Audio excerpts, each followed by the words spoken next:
اللہ نے اب نازل فرمائی ہے اس کو مانو، تو کہتے ہیں کہ جو کتاب ہم پر پہلے نازل ہو چکی ہے ہم تو اسی کو مانتے ہیں،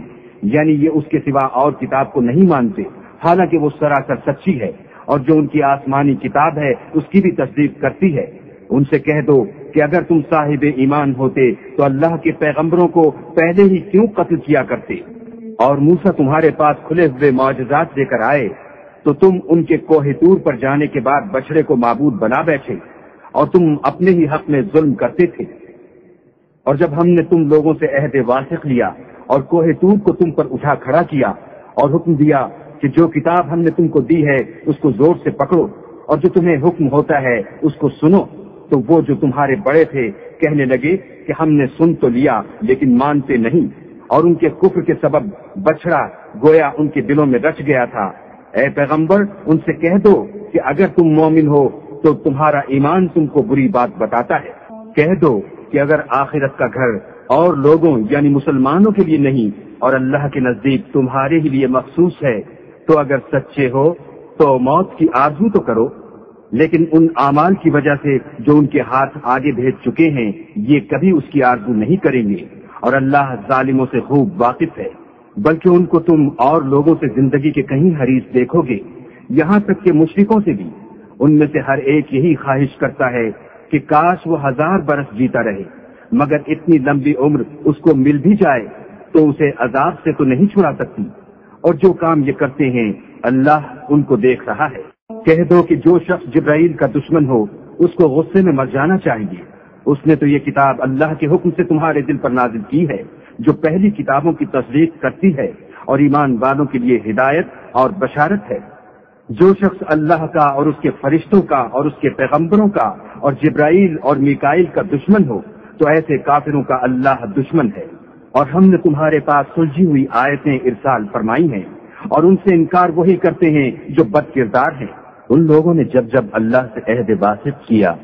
تو ان میں سے ایک فریق نے اس کو کسی چیز کی طرح پھینک دیا،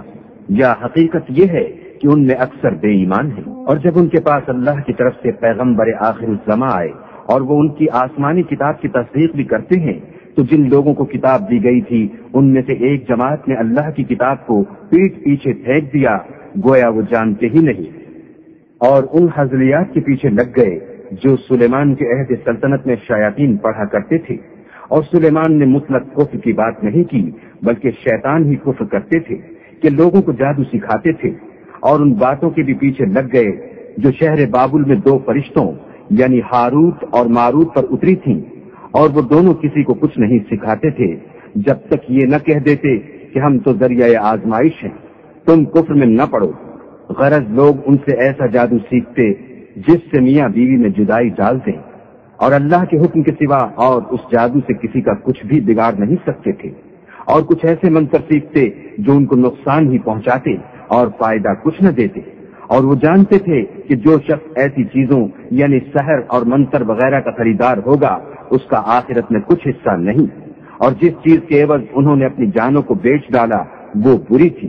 کاش وہ اس بات کو جانتے، اور اگر وہ ایمان لاتے اور پرہیزگاری کرتے تو اللہ کے ہاں سے بہت اچھا صلہ ملتا۔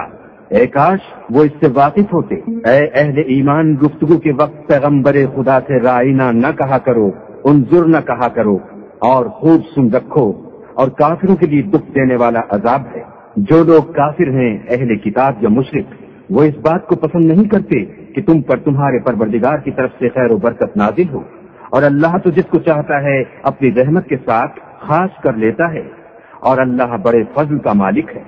ہم جس آیت کو منسوخ کر دیتے یا اسے فراموش کرا دیتے ہیں تو اس سے بہتر یا ویسی ہی اور آیت بھیج دیتے ہیں۔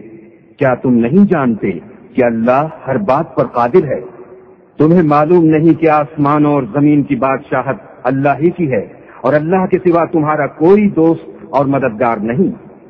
کیا تم یہ چاہتے ہو کہ اپنے پیغمبر سے اسی طرح کے سوال کرو جس طرح کے سوال پہلے موسیٰ سے کیے گئے تھے؟ اور جس شخص نے ایمان چھوڑ کر اس کے بدلے کفر لیا وہ سیدھے رستے سے بھٹک گیا۔ بہت سے اہل کتاب اپنے دل کی جلن سے یہ چاہتے ہیں کہ ایمان لا چکنے کے بعد تم کو پھر کافر بنا دیں، حالانکہ ان پر حق ظاہر ہو چکا ہے، تو تم معاف کر دو اور درگزر کرو یہاں تک کہ اللہ اپنا دوسرا حکم بھیجے۔ بے شک اللہ ہر بات پر قادر ہے۔ اور نماز ادا کرتے رہو اور زکوٰۃ دیتے رہو، اور جو بھلائی اپنے لیے آگے بھیج رکھو گے اس کو اللہ کے ہاں پالو گے۔ کچھ شک نہیں کہ اللہ تمہارے سب کاموں کو دیکھ رہا ہے۔ اور یہودی اور عیسائی کہتے ہیں کہ یہودیوں اور عیسائیوں کے سوا کوئی بہشت میں نہیں جانے کا، یہ ان لوگوں کے خیالات باطل ہیں۔ اے پیغمبر ان سے کہہ دو کہ اگر سچے ہو تو دلیل پیش کرو۔ ہاں، جو شخص اللہ کے آگے گردن جھکا دے یعنی ایمان لے آئے اور وہ نیکوکار بھی ہو تو اس کا صلہ اس کے پروردگار کے پاس ہے، اور ایسے لوگوں کو قیامت کے دن نہ کسی طرح کا خوف ہوگا اور نہ وہ غمناک ہوں گے۔ اور یہودی کہتے ہیں کہ عیسائی رستے پر نہیں، اور عیسائی کہتے ہیں کہ یہودی رستے پر نہیں، حالانکہ وہ کتاب الہی پڑھتے ہیں۔ اسی طرح بالکل انہی کسی بات وہ لوگ کہتے ہیں جو کچھ نہیں جانتے یعنی مشرک۔ تو جس بات میں یہ لوگ اختلاف کر رہے ہیں اللہ قیامت کے دن اس کا ان میں فیصلہ کر دے گا۔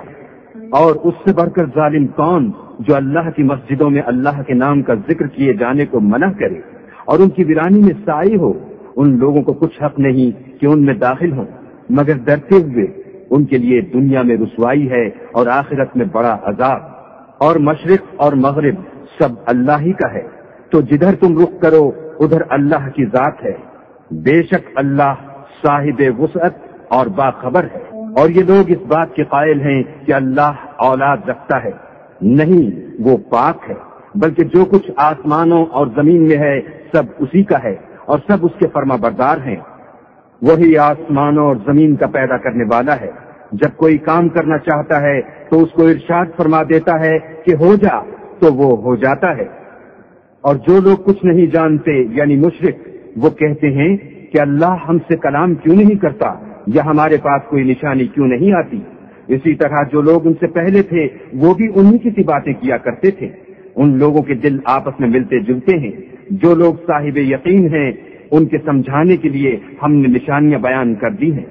اے محمد صلی اللہ علیہ وآلہ وسلم، ہم نے تم کو سچائی کے ساتھ خوشخبری سنانے والا اور ڈرانے والا بنا کر بھیجا ہے، اور اہل دوزخ کے بارے میں تم سے کچھ پرسش نہیں ہوگی،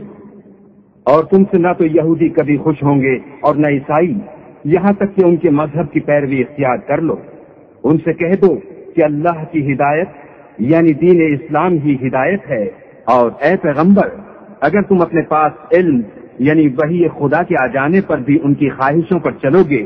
تو تم کو عذاب خدا سے بچانے والا نہ کوئی دوست ہوگا نہ کوئی مددگار۔ جن لوگوں کو ہم نے کتاب عنایت کی ہے وہ اس کو ایسا پڑھتے ہیں جیسا اس کے پڑھنے کا حق ہے، یہی لوگ اس پر ایمان رکھنے والے ہیں، اور جو اس کو نہیں مانتے وہ خسارہ پانے والے ہیں۔ اے بنی اسرائیل، میرے وہ احسان یاد کرو جو میں نے تم پر کیے، اور یہ کہ میں نے تم کو اہل عالم پر فضیلت بخشی۔ اور اس دن سے ڈرو جب کوئی شخص کسی شخص کے کچھ کام نہ آئے اور نہ اس سے بدلہ قبول کیا جائے، اور نہ اس کو کسی کی سفارش کچھ فائدہ دے، اور نہ لوگوں کو کسی اور طرح کی مدد مل سکے۔ اور جب پروردگار نے چند باتوں میں ابراہیم کی آزمائش کی تو وہ ان میں پورے اترے۔ اللہ نے کہا کہ میں تم کو لوگوں کا پیشوا بناؤں گا۔ انہوں نے کہا کہ پروردگار میری اولاد میں سے بھی پیشوا بنائیو۔ اللہ نے فرمایا کہ ہمارا اقرار ظالموں کے لیے نہیں ہوا کرتا۔ اور جب ہم نے خانہ کعبہ کو لوگوں کے لیے جمع ہونے اور امن پانے کی جگہ مقرر کیا اور حکم دیا کہ جس مقام پر ابراہیم کھڑے ہوئے تھے اس کو نماز کی جگہ بنا لو، اور ابراہیم اور اسماعیل کو کہا کہ طواف کرنے والوں اور اعتکاف کرنے والوں اور رکوع کرنے والوں اور سجدہ کرنے والوں کے لیے میرے گھر کو پاک صاف رکھا کرو۔ اور جب ابراہیم نے دعا کی کہ اے پروردگار اس جگہ کو امن کا شہر بنا اور اس کے رہنے والوں میں سے جو اللہ پر اور روز آخرت پر ایمان لائیں ان کے کھانے کو میوے عطا فرما، تو اللہ نے فرمایا کہ جو کافر ہوگا میں اس کو بھی کسی قدر متمتع کروں گا، مگر پھر اس کو عذاب دوزخ کے بھگتنے کے لیے ناچار کر دوں گا، اور وہ بری جگہ ہے۔ اور جب ابراہیم اور اسماعیل بیت اللہ کی بنیادیں اونچی کر رہے تھے تو دعا کیے جاتے تھے کہ اے ہمارے پروردگار ہم سے یہ خدمت قبول فرما، بے شک تو سننے والا اور جاننے والا ہے۔ اے پروردگار ہم کو اپنا فرما بردار بنائے رکھیو، اور ہماری اولاد میں سے بھی ایک گروہ کو اپنا مطیع بناتے رہیو، اور پروردگار ہمیں ہمارے طریق عبادت بتا اور ہمارے حال پر رحم کے ساتھ توجہ فرما، بے شک تو توجہ فرمانے والا مہربان ہے۔ اے پروردگار ان لوگوں میں انہی میں سے ایک پیغمبر مبعوث کی جو ان کو تیری آیتیں پڑھ پڑھ کر